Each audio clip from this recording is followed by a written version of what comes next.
The UK crime story. How did Myra Hindley die? Myra Hindley's name will continue to dominate the UK crime story. You must have heard about the Moor Murders. That was the alias given to the partners in crime, Ian Brady and Myra Hindley, both of whom were charged with the murders of at least 5 persons in the 1960s. They both were arrested in October 1965 and in 1966 were jailed for life for the murders. Ian died in 2017 as the longest-serving prisoner at the age of 79. Please see our video, 15 Evil Killers in the UK Who Are Locked Up for Life in the UK, to learn more about him. However, Myra too is no more. So how did Myra Hindley die? This video explains that. How Myra landed in prison.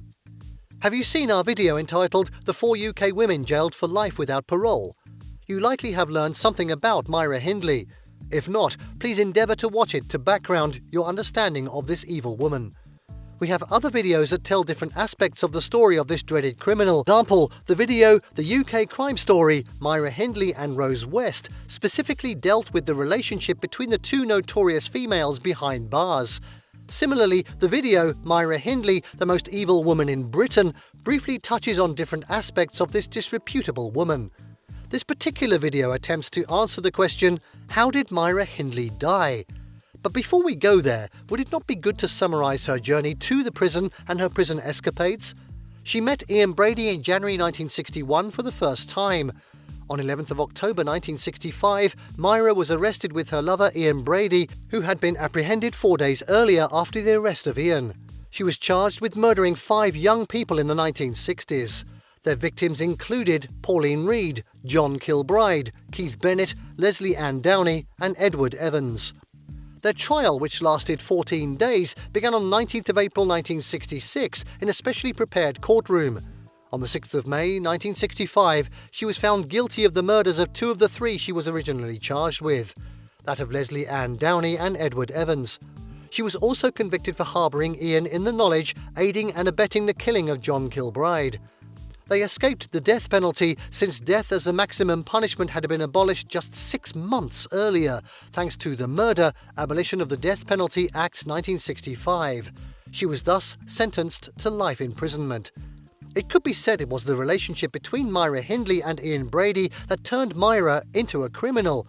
She had a different personality and a noble life before venturing into crime.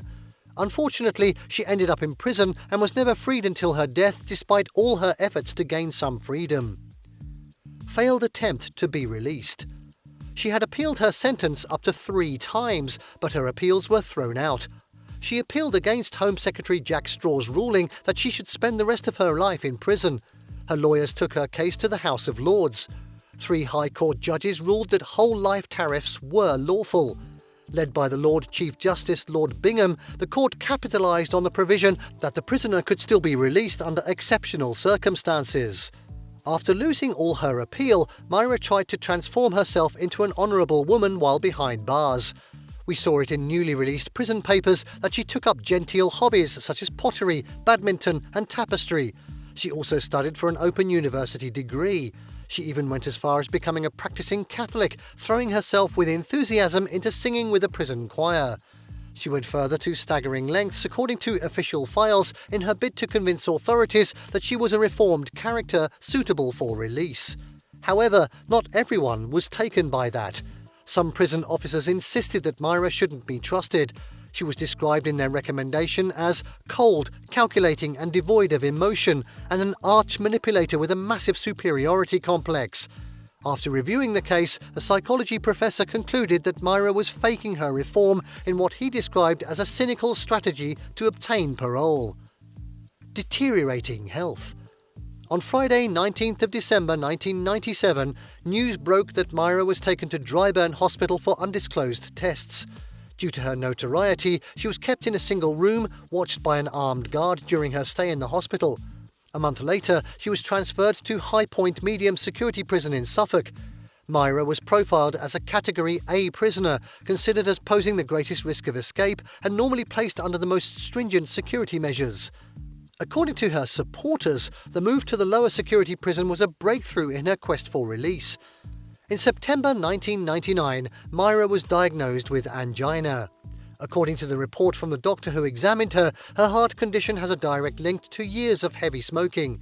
He warned that the condition could kill her anytime soon, as it was already in the advanced stage. But the British Prison Service was silent on the report.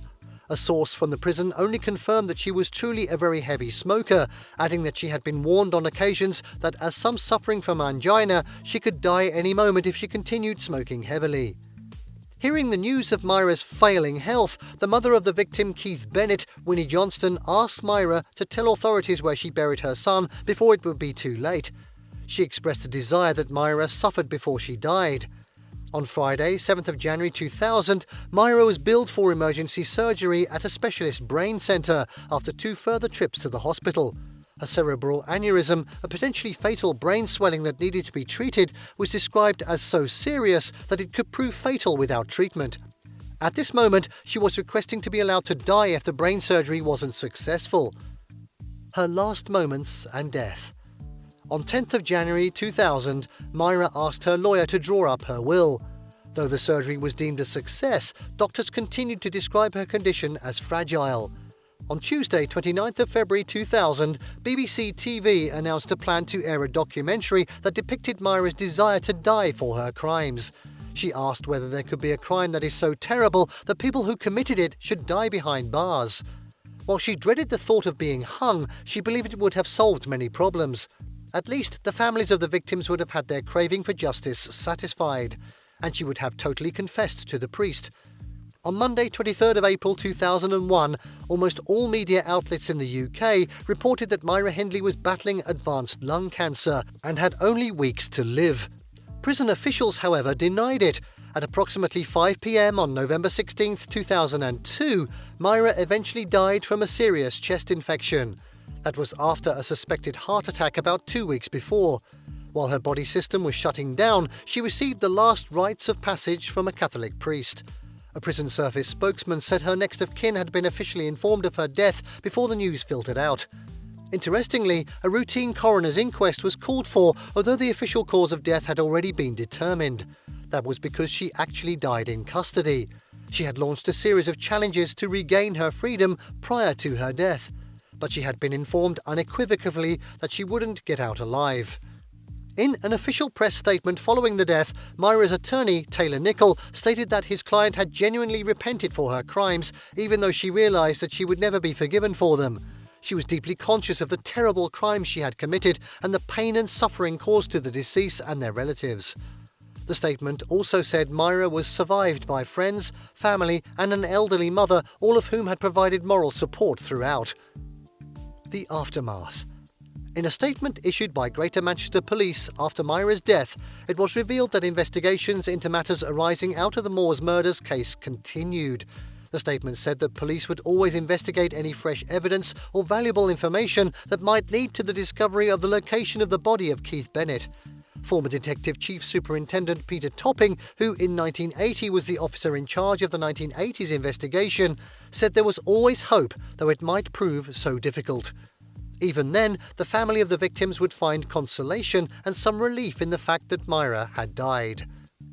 In conclusion, can you see how a child-loving babysitter eventually became an evil criminal because of the strength of love for Brayley? Please share your thoughts on this crime story. Thank you for watching this video. Please don't forget to subscribe and turn on the notification bell.